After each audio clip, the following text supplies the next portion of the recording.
हरे कृष्णा। सभी भक्तों का स्वागत है आज की भगवत गीता क्लास में। शुरू करते हैं हम। मंगलाचरण करते हैं।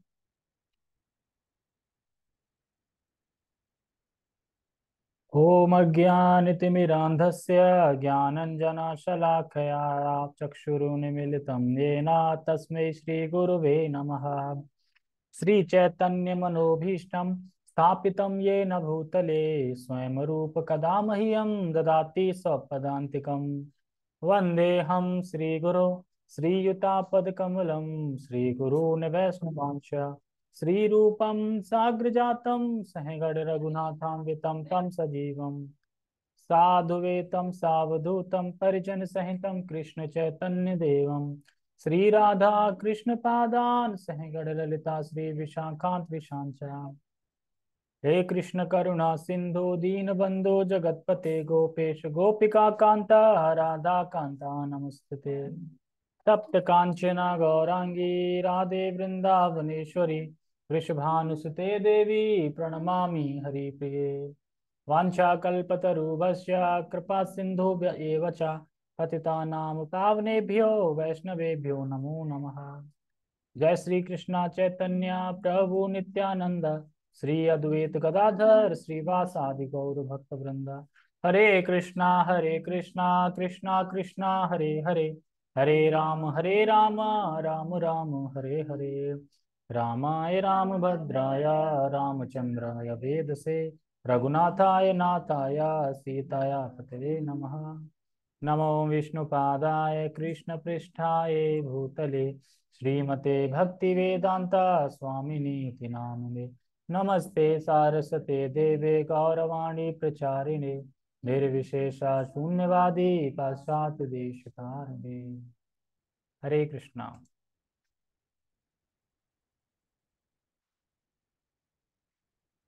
ठीक है। चार्ज लगा दी बैटरी। शुरू करते हैं। ठीक है। तो सबको पता है श्लोक भगवान क्यों बोल रहे हैं। ये दिखाने के लिए कि जो मेरा भक्त है, जो मेरी उपासना करता है, हर स्थिति में उसे मैं कितना प्रेम करता हूँ। इतना प्रेम करता हूँ कि उससे अगर गलती से कोई गलती हो भी जाए तो भी उसे साधु ही मानना चाहिए। ठीक है।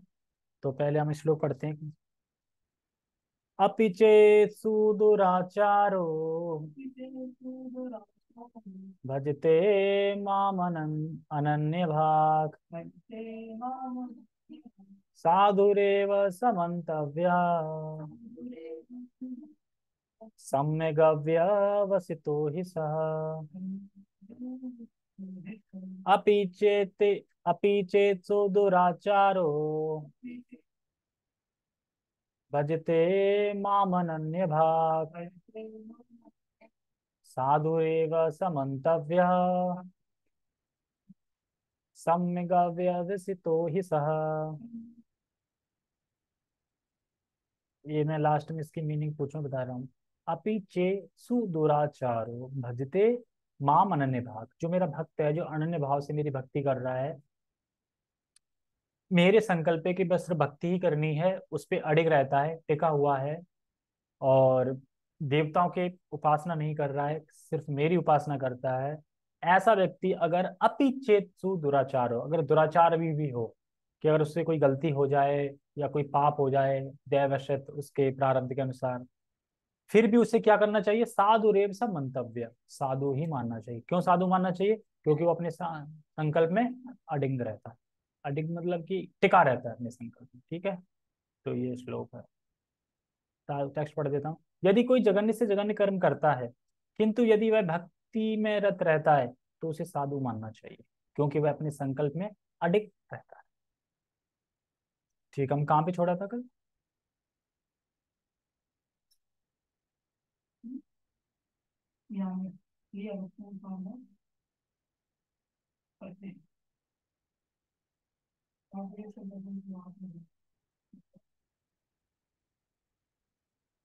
एक मिनट। हाँ, हमने कल यहाँ तक चर्चा करी थी। साधु रेव, साधु ही मानना चाहिए, शब्द अत्यंत प्रभावात्मक है। मतलब प्रभावात्मक का बताया था मैंने, प्रभावशाली। तो जो हरे कृष्णा मूवमेंट है वो इतना प्रभावशाली है कि जो माया है जो इतनी बलवान है, उससे हम भगवान की कृपा से, भगवान की शरण में आके उसको भी हरा सकते हैं। ठीक है, तो अब यहाँ से पढ़ते हैं ये से। ठीक है, ये अभक्तों को सावधान करते हैं कि आकस्मिक पतन के कारण भक्त का उपास नहीं किया जाना चाहिए। जो साधुरेव शब्द है, और ये इसमें बता रहे हैं कि अगर अभक्तों को सावधान करते हैं कि आकस्मिक पतन के कारण भक्त का उपास नहीं करना चाहिए। जो अभक्त होते हैं ना वही उपास करते हैं, भक्त होगा वो कभी उपास नहीं करेगा किसी का। तो जो अभक्त होते हैं उनको सावधान करने के लिए कि अगर किसी भक्त का पतन हो गया तो कौन हंसेगा? अभक्त होंगे वही हंसेंगे, अरे देखो देखो ये तो गिर गया, बड़ा अपने आप को साधु मान रहा था, ये मान रहा था। उपहास करते हैं। तो भगवान यहाँ पे इंस्ट्रक्शन दे रहे हैं उसे कि उसे उसका उपवास नहीं करना चाहिए और उसे साधु ही मानना चाहिए। साधु का मतलब क्या है यहाँ पे? साधु मतलब जो कृष्ण की भक्ति में लगा है संकल्प से। ठीक है, और बता रहे हैं इसमें कि जैसे कि अगर हम उपवास कर देंगे तो क्या क्या हो जाएगा। तो बताते हैं, ब्रह्मा का उदाहरण देते हैं, ब्रह्मा जी का, कि ब्रह्मा जी कुछ क्षणों के लिए अपने पुत्री पे ही आसक्त हो गए थे। कुछ क्षणों के लिए। वाक नाम था उनकी पुत्री का, वाक। तो मरीचि के 6 पुत्र थे। उन्होंने देख लिया कि वाक भाग रही है और पीछे से ब्रह्मा जी भाग रहे हैं, और वो देख रहे हैं ये क्या।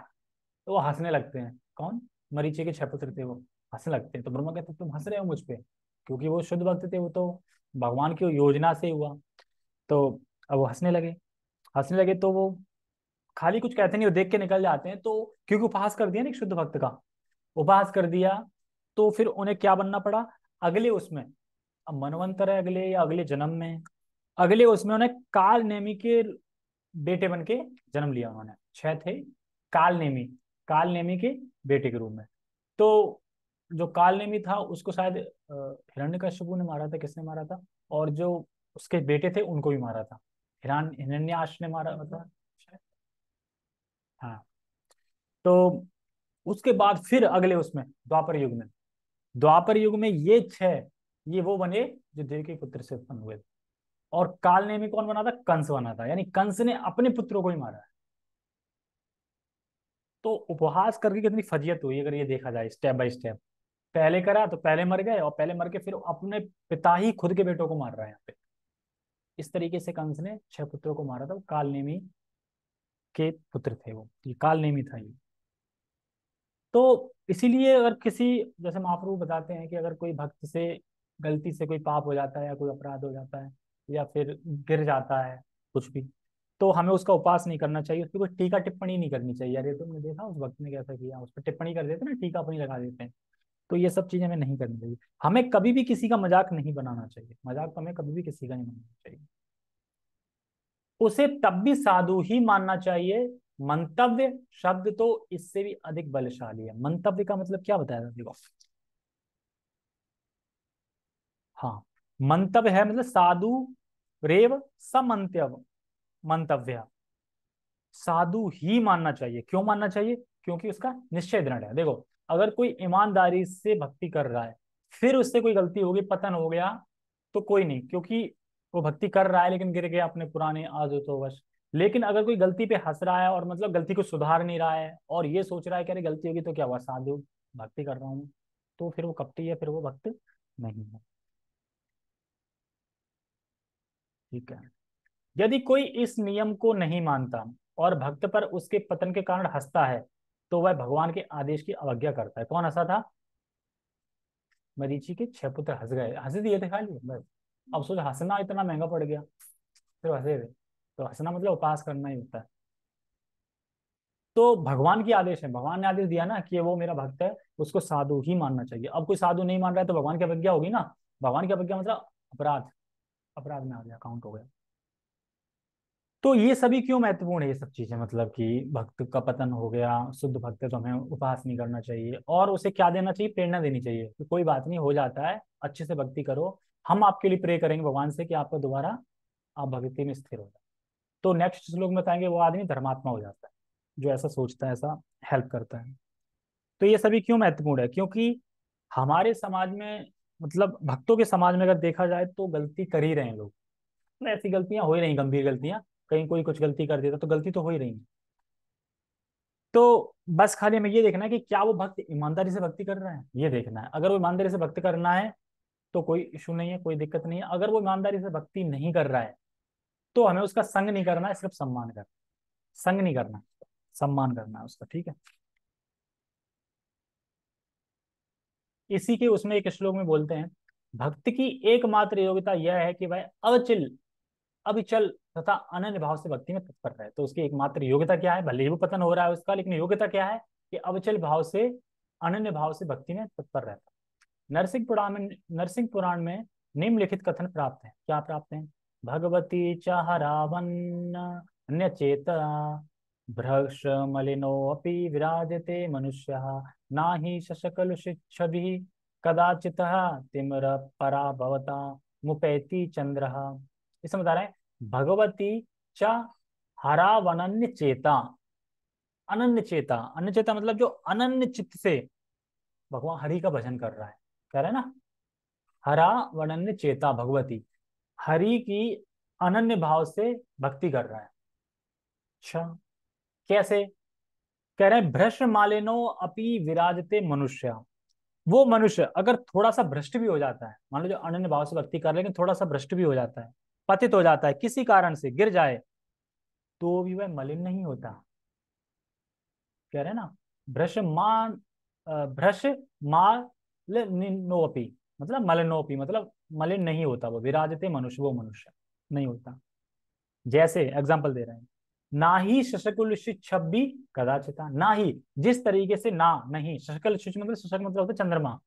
चंद्रमा पे खरगोश के धब्बे हैं, लेकिन खरगोश के धब्बे होने के बाद भी कभी चंद्रमा मलिन नहीं होता, तब भी वो अपनी शीतलता प्रदान करता रहता है। और और हर चीज की सुंदर अगर कोई उपमा दी जाती है तो वो चंद्रमा से ही दी जाती है, ये नहीं दी जाती वो चंद्रमा देखा है, वो चंद्रमा में जो दाग है, उस चंद्रमा में तो दाग कभी नहीं बोले जाते, क्योंकि वो दाग होने पे भी एकदम क्लीन है, पवित्र है और शीतल करने वाला है। उसी तरह से भक्त, दाग है उसमें, लग गए हैं दाग, फिर भी वो साधु ही है, भक्ति है। अगर चंद्रमा पे धब्बे हैं तो ये तो नहीं बोल सकते कि चंद्रमा को अब अंधेरे ने खा लिया। हाँ, अंधेरे ने खा लिया, उसमें तो अंधेरा आ गया चंद्रमा में, ऐसा नहीं होता। तो चंद्रमा लोगों को शीतलता भी प्रदान करता है नाइट में।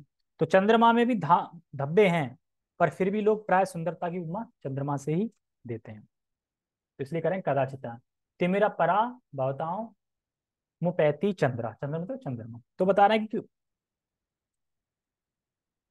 अगर वह कृष्ण चंद्र का आश्रय ले रहा है तो वह कभी भी अंधकार से प्रभावित नहीं, क्योंकि चंद्रमा हमेशा प्रकाशित में रहता है। तो उसी तरीके जो कृष्ण चंद्र का आश्रित है, उनका आश्रय ले रहा है, तो कभी वो अंधकार में गिर सकता है? तो यही बता रहा है। बस वो होता इसलिए कि फैन की तरह है कि उसके कुछ कर्म बाकी रह जाते हैं, इसलिए उसका पतन हो जाता है। लेकिन ऐसा नहीं कि वो पतन हो गया वो खुश होता है। और पतन जब हो रहा होता है उसका, तब भी वो ये नहीं सोचता कि इससे मुझे मतलब भोग मिलेगा, आनंद आएगा। वो सोचता है कि इसमें कोई आनंद नहीं है, ये तो बस छलावा है, भक्त जानता है। लेकिन वो देववश गिर जाता है।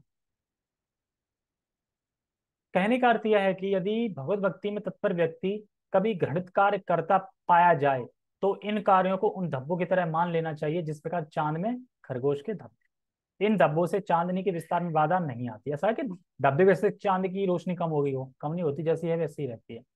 इसी प्रकार साधु पद से भक्त का आकस्मिक पतन उसे निंदनीय नहीं बनाता। अगर उसका आकस्मिक पतन हो भी गया तो वो निंदनीय नहीं बनाता, निंदा के लायक नहीं है वो तब भी साधु है।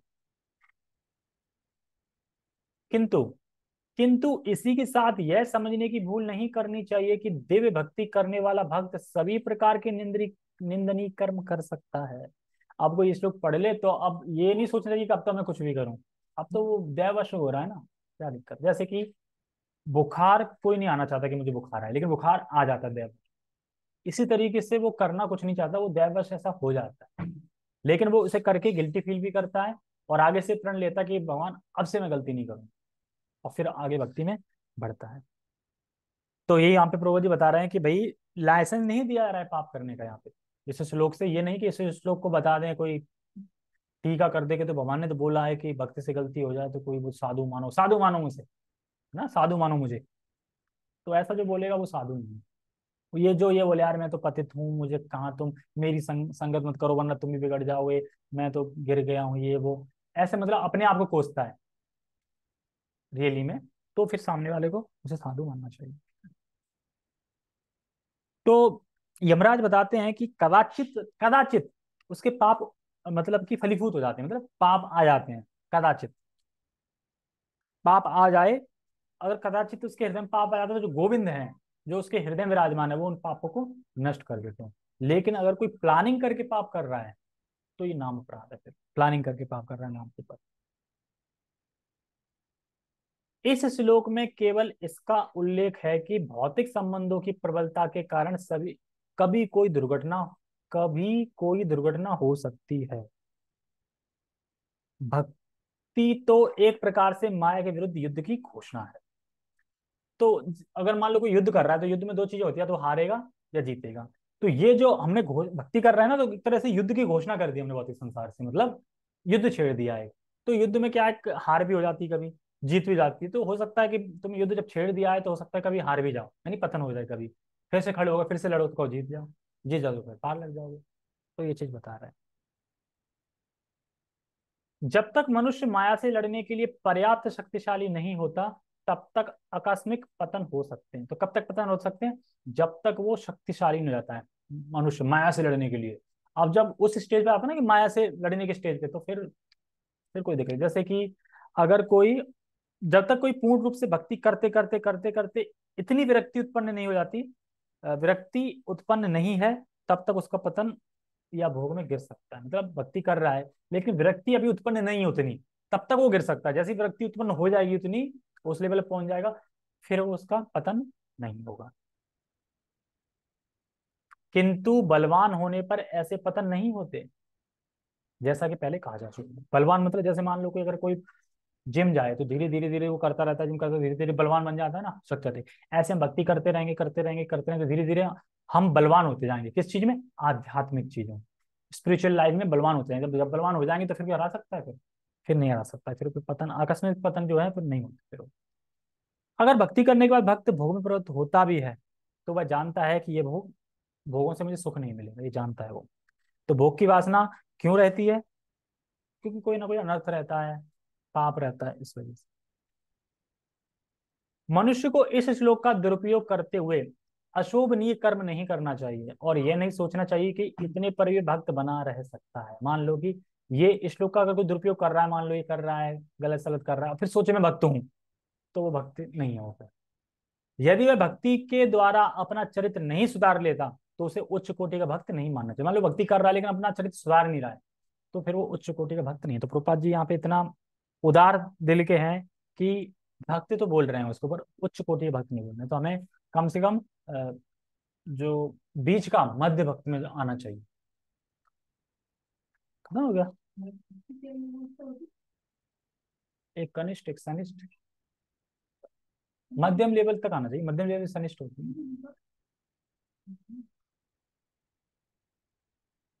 कौन सी, हाँ हाँ, कौन सी स्टेज, अच्छा। अभी तो अपन अनर्थ निवृत्ति पे भी नहीं चल रहा। अनर्थ निवृत्ति जब पार कर जाएंगे ना उसके बाद वो होता है ना, अभी तो अपन अनर्थ निवृत्ति तक भी आ जाए, मन लड़ रहे हैं वो भी ठीक है। स्टेज होती है भक्ति की कि किस लेवल पे चल रहे हैं। अनर्थ निवृत्ति तक तो आ जाना चाहिए। मतलब अनर्थ निवृत्ति मतलब, अनर्थ निवृत्ति मतलब ये है कि जब भक्ति कर रहे हैं तो एक ऐसी स्थिति आ जाए कि अनर्थ जो होता है ना, अब वो हट रहे होते हैं, मतलब अनर्थ खत्म हो रहे थे, निवृत्ति होती होती है भक्ति की। तो अनर्थ खत्म हो जाते तो फिर कहाँ आ जाएंगे, तो प्रेमा भक्ति में आ जाएंगे, तो शुद्ध भक्ति में आ जाएंगे। अनर्थ खत्म हो गए तो अनर्थ के बाद ही तो फिर फीलिंग आएगी हाँ भगवान है, वो सब चीजें हैं, ये सब चीजें आएंगे।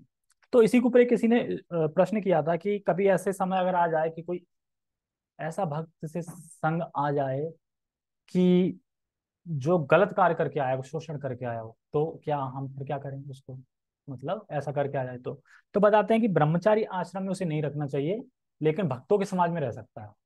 लेकिन अगर हम देख रहे हैं कि भक्तों के समाज में रह के भी वो सुधर नहीं रहा है और भक्तों को बिगाड़ रहा है, तो फिर भक्तों के समाज से भी निकाल सकते हैं। ये इसका वो था। ठीक है, छोटा श्लोक था ज्यादा नहीं। कल आए बड़ा। हाँ हाँ, पार्ट 2 था ना। ओके। जगत गुरु श्रील प्रभुपाद की जय, श्रीमद् भगवद गीता की जय, नित्यानंद गौर प्रेमानंद। हरि हरि वो, हरे कृष्ण। ठीक है।